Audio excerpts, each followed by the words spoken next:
Dritat e primejit binin drejt e mbi fytyrat e banorëve. Studioja gumëzhinte nga zërat e publikut, por në mes të asaj zhurme duke i qartë tensioni mes Albas dhe Labit.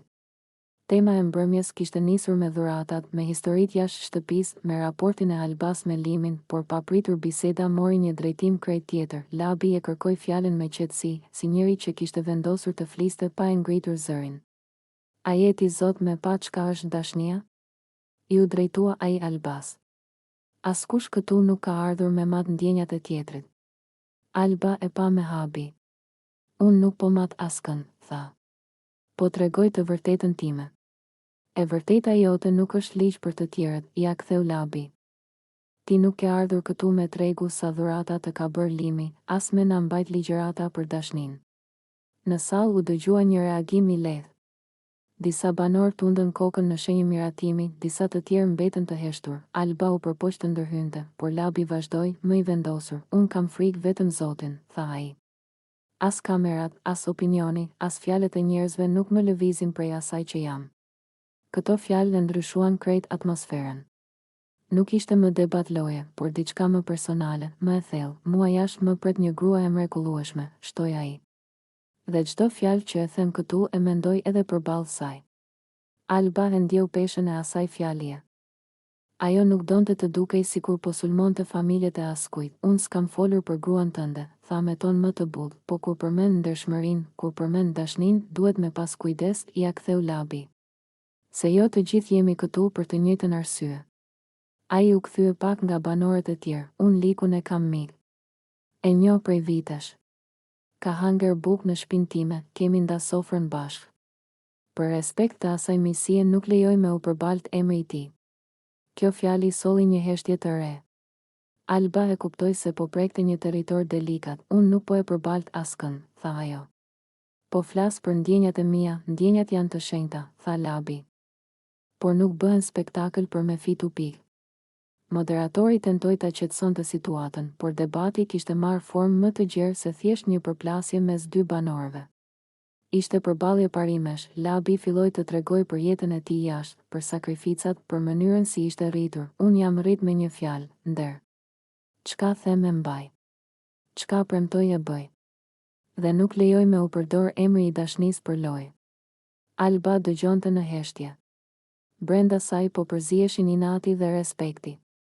Ajo nuk e kishte parë kur Labin kaq të prerë, po edhe unë kam nder, ju përgjigj. Nuk jam vajzë pa dinitet. Nuk thash që je, tha ai më qetë. Por mënyra si po i paraqet gjërat lëndon njerëz jashtë kësaj shtëpie. Debati vazhdoi gjallë. U përmendën tradita, respekti për familjen, kufiri me sinqeritetit dhe egzagerimin. Disa banor ndërhyn për të mbështetur Labin, disa për të mbrojtur Albën, por fjalia që mbeti në ajër ishte ajo e tij, unë kam frikë vetëm Zotin.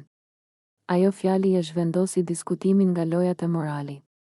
Alba e kuptoi se nuk kishte përballë thjesht një konkurrent, por një botkuptim krejt tjetër. Unë s'kam ardhur me shkatëru askën, tha ajo në fund. Ndoshta kam folur më shumë se ç'duhet. Labi pohoi lehtë me kokë, të gjithë gabojmë. Por fjala e rënë nuk kthehet mbrapsht. Mbrëmja u mbyll me një lloj paqeje të brisht. Publiku duar trokiti. Por tensioni mbeti pezull mes tyre. Pas primejit në obor, Labi u ul vetëm për disa minuta. Mendonte për gruan që e priste jashtë, për miqt, për Likun me të cilin kishte ndarë bukën. Ai nuk e shite veten si lojtar, por si njëri që duhet të ruante fytyrën. Alba nga ana tjetër filloi të reflektonte. Ndoshta vërtet kishte folur nga emocioni, ndoshta kamera e kishte shtyrë të egzageronte. Në atë shtëpi çdo fjalë merrte peshë tjetër. Dhe ajo mbrëmje u kujtoi të gjithëve se përtej lojës ekziston jeta reale, njerëzit real dhe Zoti që secili e mbante në ndërgjegje. Dritat e studios së primejit u ndezën me atë shkëlqimin e fortë që nuk të lëvën të fshihesh.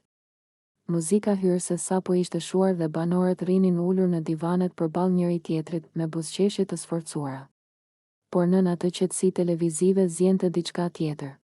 Publiku në sallë pëshpëriste, kamerat lëviznin nga një fytyrë në tjetrën, sikur prisnin shpërthimin. Olta rrinte me shpinë drejt, me një shikim të ftohtë nga ana e Benitës.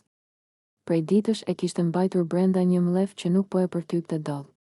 Fjalët e Benitës kundër Elionës dhe Klodit i dukeshin hipokrizi e pastër, dhe ajo kishte vendosur t'ia thoshte në sy, aty ku nuk kishte shpëtim. Moderatori sa po hapi temën e javës, marrëdhëniet, akuzat, vijat e kuqe. Nuk kaluan as 2 minuta dhe Olta kërkoi fjalën. Unë nuk mund të rri më e heshtur, tha ajo, duke u kthyer drejt Benitës. Ty duhet të vi turp për fjalët që ke thënë këtu brenda. Në sallë u dëgjua një murmurim. Benita ngriti vetullat, e befasuar nga sulmi i drejt për drejt. Për çfarë turpi po flet? Pyeti ajo. Olta u përkul pak përpara, me një siguri që e kishte vetëm kur ishte e bindur në diçka. Ti akuzove Elionën se po prish një çift, se po i futet Klodit në shtrat, se po luan lojë të pis. Por harrove diçka, ti vetë ja ke shprehur Klodit dashurinë. Fjalët ranë si rrufe. Kamerat u fokusuan te fytyra e Benitës që u zbe. Nuk është e vërtetë, tha ajo me zëmë të ulët. Është shumë e vërtetë, vazhdoi Olta pa ju dridhur qerpiku. E ke thënë me zë, e ke thënë me gjeste, e ke thënë me xhelozi. Dhe tani po e luan rolin e moralistes. Publiku filloi të duartrokiste me gjysmë zëri. Klodi uli kokën, Eliona mbeti e ngrirë, Benita u përpoq të mbrojë. Unë kam folur për ndjenja njerëzore, jo për intriga. Jo, ja preu Olta. Ti ke bërë pikërisht atë për të cilën po e kryqëzon Elionën. Dallimi është që ajo nuk doli të gjykojë askën, kurse ti po. Tensioni u rrit. Moderatori tentoi të ndërhynte. Por Olta ishte e vendosur ta çonte deri në fund. Ti dole këtu në prime dhe i vure vul një vajze, e quajtë shkatëruese çiftesh, kur në të njëjtën kohë i ke dërguar sinjale Klodit. Kjo është hipokrizi, Benita. Dhe po ta them në sy që të dëgjoj gjithë Kosova. Benita ndjeu faqet t'i digjeshin. Ajo nuk e kishte menduar kurrë se dikush do t'ia përplaste kaq hapur. Unë nuk kam bërë asgjë të turpshme, tha, por zëri nuk ishte më i fortë si më parë. Olta qeshi me ironi të lehtë.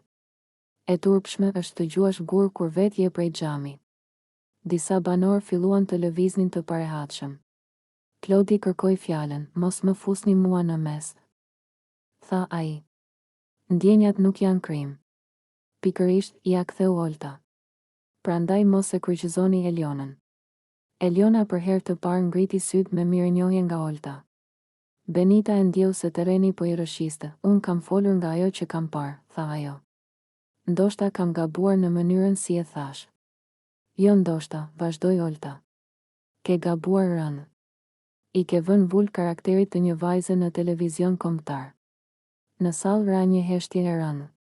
Fjalët e Oltës kishin peshë, sepse nuk ishin britëm, ishin akuzë e artikuluar. Benita filloi të reflektoj me zë, ndoshta jam ndikuar nga emocioni i lojës. Loja nuk ta jep të drejtën të poshtërosh dikë, tha Olta prerë. Debati vazhdoi gjallë.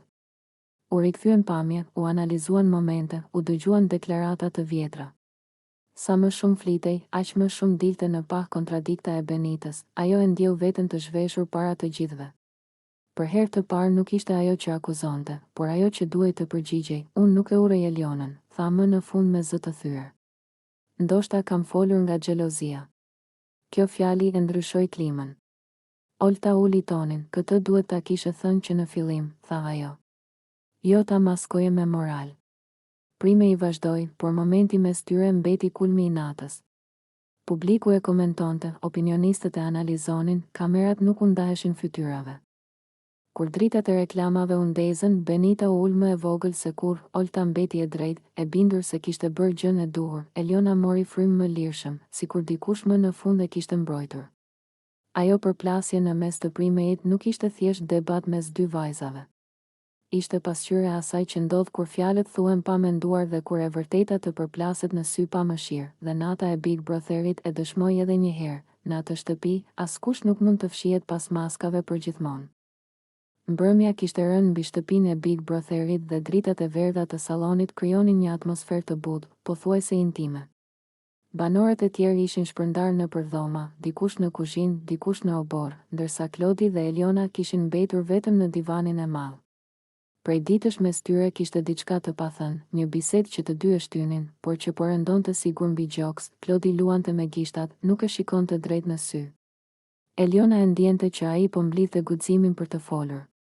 Ajo e njihte tashmë ritmin e frymëmarrjes së tij kur ishte nervoz. Duhet ta sqarojmë një gjë, tha ai më në fund, me zë të ulët. Eliona nuk u përgjigj. Vetëm pohoj lehtë me kokë, unë. Të kam thënë diçka këtu brenda dhe nuk dua të duket sikur po luaj me ty, vazhdoi Klodi. Po të mos isha i lidhur jashtë me atë italianen, ne të dy do ishim bashkë. Ta kam thënë me zemër, jo për lojë. Fjalët mbushën hapësirën mes tyre. Eliona ndjeu një therrje të lehtë në stomak. Ajo e kishte pritur këtë bisedë, por kur u bë reale, tingëlloi më e rëndë. Ti më ke dhënë shpresë, Klod, i tha ajo qetë. Më ke dhënë fjalën. Nuk ishin thjesht muhabete kot. Ai e ngriti kokën dhe e pa drejt. Në sytë e tij kishte pendes, por edhe sinqeritet, e di. Dhe nuk pendohem për atë që ndjej.